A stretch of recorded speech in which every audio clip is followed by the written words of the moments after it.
Anda kembali di Indonesia Business Forum. Saya mau ke Pak Heri. Pak Heri, selama ini kelas menengah ini menjadi bantalan atau tulang punggung ya perekonomian Indonesia. Nah, bagaimana? Apa risiko ke depan nih kalau misalnya jumlahnya ini terus turun? Ya, risiko yang paling nyata adalah pertumbuhan ekonomi kita yang akan dibayang-bayangi angka di bawah 5%. Gitu. Jadi kalau daya beli terus merosot seperti saat ini kan deflasi ini contohnya ya sudah 4 bulan berturut-turut kita mengalami deflasi dan ini baru pertama kali sejak era reformasi. Nah, tentu ini harus ada tindakan serius saya rasa dari pemerintah. Karena kalau ini terus-menerus terjadi, maka yang dikorbankan adalah pertumbuhan ekonomi. Dan selanjutnya kita akan semakin sulit untuk menggapai Indonesia Emas 2045. Karena menurut hitung-hitungan, kalau kita mau jadi negara maju di 2045, itu menggunakan skenario moderat saja, kita harus tumbuh rata-rata ya, itu 6% minimal per tahun sejak tahun 2025 sampai 2045. Ya. Nah, untuk mencapai ke 6% ini rasanya tuh sekarang sulit sekali. Untuk mempertahankan 5% saja rasanya masih cukup sulit ya. Bagaimana untuk meloncat ke 6% dan itu harus terus stabil selama 20 tahun ke depan. Kelas menengahnya juga harus 70%. Ya, tentu saja untuk meningkatkan pertumbuhan ekonomi tadi 6%, 7% ya ini harus mengandalkan kelas menengah karena kelas menengah ini secara total ini kan menguasai sekitar 82% dari total konsumsi masyarakat. Nah, inilah yang menjadi bantalan ekonomi Indonesia dari sisi konsumsi. Nah, jadi pemerintah harus benar-benar serius ya di khususnya dalam 1-2 bulan ke depan bagaimana agar daya beli ini sedikit demi sedikit semakin terbantu, kemudian masyarakat yang katakanlah rentan menuju ke kelas menengah itu menuju kelas menengah ya, tadi kan ada kelas menengah, kemudian yang menuju kelas menengah ini kan semakin banyak nih menumpuk di ambang batas itu. Nah, ini harus kembali naik lagi karena untuk naik kelas ke kelas atas itu justru semakin sulit, tapi untuk turun ke kelas yang di bawahnya ini justru sepertinya sangat rentan seperti itu, sehingga tentu saja yang dikhawatirkan adalah pertumbuhan ekonomi kita. Jadi di 2024 ini sepertinya bayang-bayang pertumbuhan di bawah 5% ini akan semakin terlihat kalau daya beli masyarakat ini semakin terpuruk gitu ya. Dan dikonfirmasi juga sebenarnya dari sisi produksi ya, PMI kita atau Purchasing Manager Index ini yang mencerminkan salah satu kinerja di sektor manufaktur ini dalam 2 bulan terakhir mengalami kontraksi. Artinya apa? Artinya para pelaku usaha ini melihat ketidakyakinan di masa yang akan datang, khususnya dalam beberapa bulan ke depan.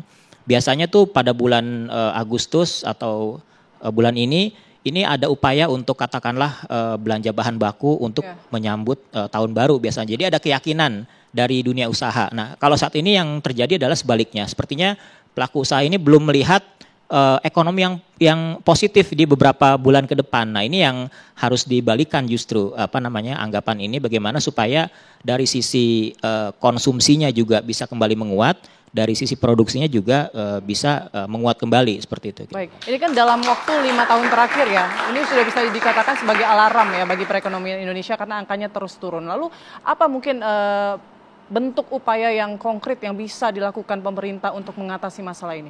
Ya, menyambung tadi Pak Raden ya, saya sepakat. Jadi bagaimana sektor yang menjadi leading dalam perekonomian kita adalah sektor industri manufaktur, ini kembali harus diperhatikan dengan serius, kembali harus didukung ya. Jadi kalau kita ingin mencapai Indonesia Emas 2045, selain tentu saja konsumsi masyarakatnya, peningkatan kelas menengah, di sisi produksinya juga salah satu yang diandalkan adalah kontribusi dari sektor manufaktur. Jadi sektor industri manufaktur ini harus diberikan kesempatan yang semakin luas untuk mengisi atau untuk berkontribusi di pasar domestik. Karena potensi pasar domestik kita ini kan nggak kalah. Salah satu yang terbesar di dunia. Nah, sekarang potensi pasar besar itu tentu saja harus dimanfaatkan yang sebesar-besarnya juga oleh para pelaku usaha dari dalam negeri. Itu yang harus diarahkan ke sana gitu. Nah, salah satunya kan bagaimana kita mengatur tadi ya katakanlah impor-impor yang tidak semestinya gitu ya, yang kita sebenarnya bisa produksi Tapi karena ada kebijakan impor. yang terlalu terbuka gitu ya, tidak menyaring, kita membiarkan impor masuk yang tidak semestinya lah gitu ya, termasuk yang ilegal gitu ya. Iya. Nah itu juga harus ditindak secara serius gitu ya. Jadi kita impor boleh, tapi yang memang produktif untuk perekonomian seperti itu, sehingga nanti nilai tambah yang kita peroleh itu meningkat dan sektor industri juga bisa semakin berperan untuk mengisi pasar domestik. Itu Baik. yang menjadi salah satu solusi seperti itu. Oke, selain sektor industri Pak Heri, ada satu program yang kemudian dicanangkan oleh Presiden terpilih ke depan, yaitu Prabowo Subianto. Ini adalah program 3 juta rumah. Saya mau nanya ke Pak Joko, Pak, sejauh mana kemudian program 3 juta rumah ini kemudian bisa mendorong ekonomi kita? Ya, terima kasih Mbak Putri. Yang pertama kita tahu bahwa properti ini backbone-nya adalah 185 industri. Artinya ketika properti ini mendapatkan address positif seperti yang disampaikan Prabowo Gibran, adanya program 3 juta rumah, maka satu, ada kepercayaan dari pasar. Yang kedua, mendukung sentimen yang positif dari mereka-mereka. Backlog kita itu adalah saat ini 12,7 juta. Yang ketiga, ketika 185 industri ini bergerak, dan ini adalah inline yang disampaikan Pak Raden sama Mas Heri, industri properti ini adalah hilir dari operasionalnya ataupun bertumbuhnya 185 subsektor yang berkaitan tadi. Di sana ada industri cat, kayu, mebel, kaca, dan banyak lainnya. Di situ adalah titik pertumbuhan ekonomi baru, menyerap tenaga kerja, dan satu lagi adalah akan memberikan dampak pertambahan pendapatan masyarakat. Itu yang kedua. Kita tahu bahwa saat ini dibutuhkan industri tadi, manufaktur tadi, dan sebagai sebuah industri, industri properti ini menyerap tenaga kerja yang sangat besar.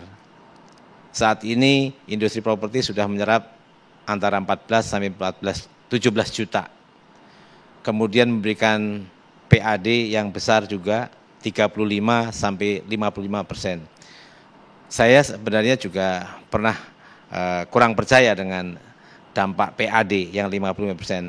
Tetapi kami mendapatkan sebuah pengakuan dari wali kota Cilegon, sebuah kota yang tidak dikenal industri propertinya, menyatakan bahwa memang 55% pendapatan mereka itu dari industri properti. Nah, kita mendorong bagaimana industri ini memberikan sebuah pertumbuhan, satu yang di kota untuk 1 jutanya. Yang 2 juta yang nanti diarahkan untuk di pedesaan dan pesisir, itu akan dikelola dan dilakukan oleh entitas yang ada di desa ataupun pesisir itu. Di sana tidak ada pelaku industri seperti kami, bahkan kami menyampaikan kepada Pak Hasim, kepada Pak Prabowo pada satu kesempatan, kami mendorongnya adalah terbentuk sebuah entitas baru ataupun masyarakat di sana atau apakah itu BUMDes ataupun koperasi. Tetapi lebih dari itu adalah akan menyiapkan coaching terhadap mereka ini untuk bisa melakukan pembangunan itu. Dengan ekonomi bertumbuh di desa tadi, karena ada dana yang bergulir pembangunan itu, maka akan menimbulkan satu, serapan tenaga kerja, multipliernya juga terjaga. Yang ketiga, dampak positifnya adalah akan bertumbuhnya masyarakat yang menengah tadi, karena mendapatkan support atas industrialisasi perumahan itu. Ini artinya Ray sudah diajak berbicara ya? Ya, kami di awal saya menjadi ketua umum RIP itu 2023. Dari awal memang kita punya proposal yang namanya propertinomik. Ini adalah cara pandang baru.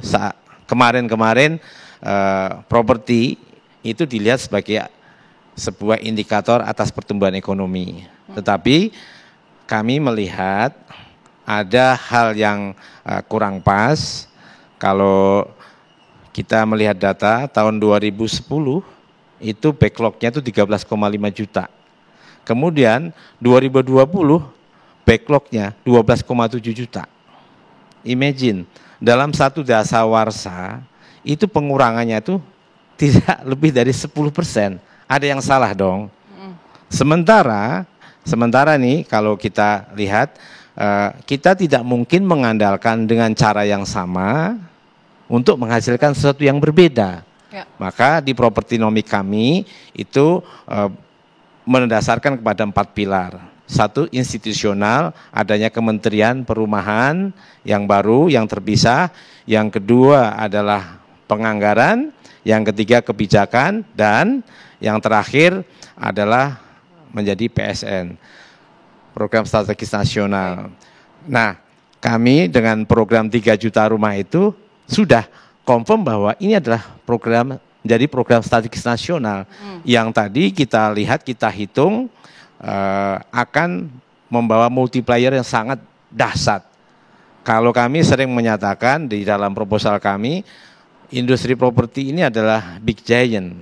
Kenapa nggak digunakan untuk menjadi pengungkit? Kenapa nggak digunakan? Pasarnya ada. Baik. Kita tahu dari BPS itu memang belum jelas siapakah backlog itu, namanya, addressnya. Nah, kami dari awal sudah menyarankan kita lakukan profiling terhadap mereka itu sehingga pada saatnya ketika ada pembangunan itu langsung match. Itu yang pertama. Yang kedua, tadi juga sudah disinggung bahwa ada penurunan daya beli. Nah, ini juga harus ada intervensi, ada stimulus.